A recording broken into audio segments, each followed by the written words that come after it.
So guys, limit ko lang yung daughter ko. So gagamitin muna natin. Maglagay na tayo ng lipstick, eyebrow, and mascara na rin. So ito na, gagamitin natin. Sorry naman sa nails ko, nasira siya, kaya hindi na tayo. Yan, so ayan na.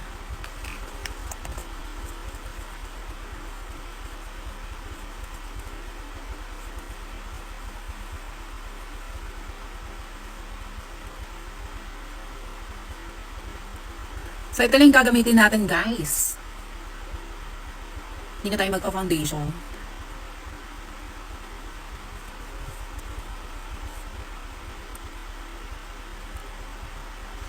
So, galing kasi akong province. So, minsan ko lang imit yung daughter ko. Although, hindi naman siya magsa-celebrate ng Halloween. Pero ngayon, puntahan ko siya. Magpapatanggal tayo ng ating mga kaugatan. Charot. O, diba? So, instant na tayo glow with this Gluta Whitening Lazy Cream. Gluta Whitening Lazy Cream lang ang katapat ng magic nating makeover. So, ayan na guys. Wala na lahat.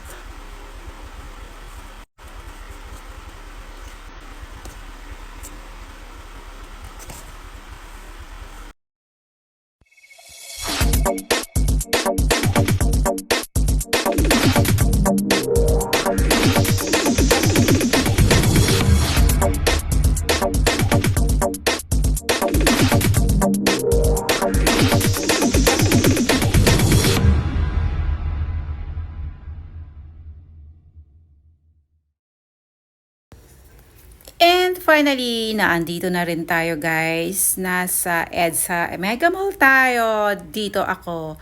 Masyadong na traffic. From Cavite, going to Mall of Asia, okay naman siya. Moderate, mabilis lang ako nakarating. But, pagdating natin ng Mega Mall, I think, it started pala from Bonnie Avenue papunta dito sa Mega Mall. Sobrang na-traffic tayo, guys. So, ang appointment natin supposed to be is 4.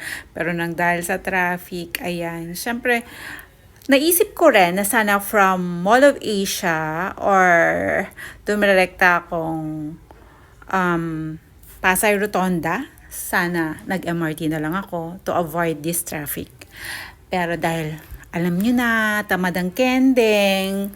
Pag nakaupo, upo na lang. So, syempre, wala tayong choice kung di malate. Charot. So, malilate nga talaga tayo guys kung ganito siya kagrabe. So, dahil naandito tayo, mag-take muna tayo syempre ng mga video dito pandagdag sa ating content. So, ayan, sa sobrang bagal ng traffic, pati yung video ko pala ay naka-slow mo.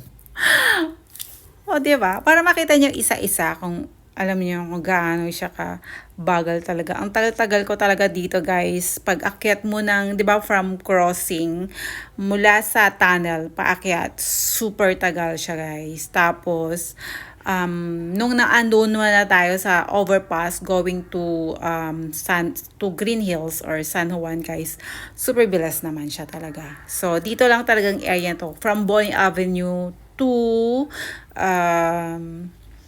Mega Mall. So dun talaga super. So ayun, finally nakarating na rin tayo at dahil nagmamadali ako, ito lang talaga yung nakuhanan ko ng video. And guys, naandito na tayo sa room. Waiting na lang ako para i-check up po ako nung mga doctors. Check nila yung varicose veins ko. So guys, tingnan nyo kung makikita nyo, di ba yung parang lamog na yan. Yan yung mga spider veins ko guys. Super dami talaga yan. Pero guys, ang tinanggal nila as of now, yung mga malalaking veins. Yung, di ba yung kulay green. Although hindi naman siya talaga nakalabas. Siyempre, pag maputi yung skin mo, kitang-kita kasi siya. So, yun yung inuna nila. And may pa-coffee pala si Bello, guys. O, diba? Habang nag-aantay ka, may coffee siya. Social si Bello. At saka gusto din pala ng anak ko patanggal yung ibang moles ko sa mukha. Kasi super dami ko rin eh. And, syempre nung tinignan yung moles ko, nakita nila meron din tayong warts. Konti lang naman, pero kailangan tanggalin. Mga maliliit. Kaya nga sabi nila, parang konti naman ng warts. Pero marami ako sa neck. So, ngayon, anesthesia po yan para pag mamaya ni laser, hindi natin maramdaman. And eto na nga, mag-start na tayo for our varicose veins. So, ooperahan na si Kending. Charot! So, sa sobrang dami guys, hindi syempre naubos lahat. So, babalik pa tayo. Nako, probably that will be next year kasi every 3 months lang tayo nagmamaynila. So, ang nangyari guys, sa likod na area lang talaga yung tinanggal yung mga malalaking veins. Syempre pag maputi, di ba kitang-kitang green, pero hindi pa naman siya nagbabulge. Pero, ang concern ko talaga dapat is yung mga spider veins na yung parang mga lamog. Kasi visible siya masyado. Lalo na pag pagod. Pero pag hindi, okay lang naman. And ayan na nga guys, natapos ng ating procedure. Siyempre, aaura muna tayo ng konti dito. At siyempre, ang ganda ng view natin. Ang ganda dito sa Belo. Siyempre, di ba? Kailangan may kending tayo ng konti dito guys. So, yan na nga yung anak ko guys. And of course, diba? Mag-e-ere muna kaming dalawa. Diba? Mahiyain.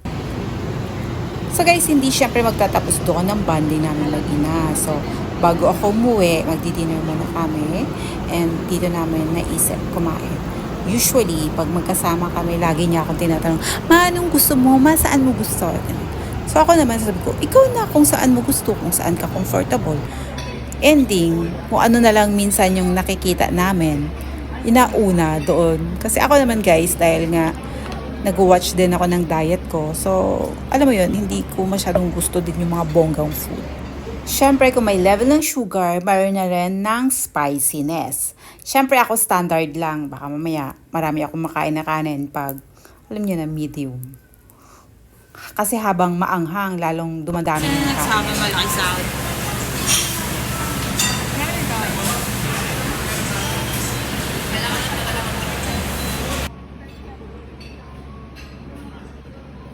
Mix mo. Makatama ba? Kasama ba? May video mo from here to here. Oo nga, i-mix mo na. I-mix ko. I-mix ko ba? Baka dumugtog eh. Ha? Baka maging dirty.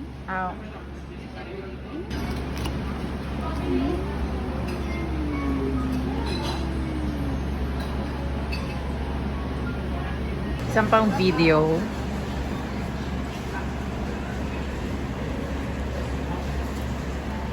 Tsaka isa pala.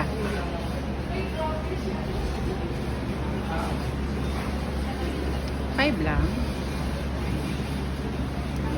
Chicken cutlet. Pork cutlet with veggies. And there you go guys. Thank you so much for watching. See you on my next video. God bless. Mwah!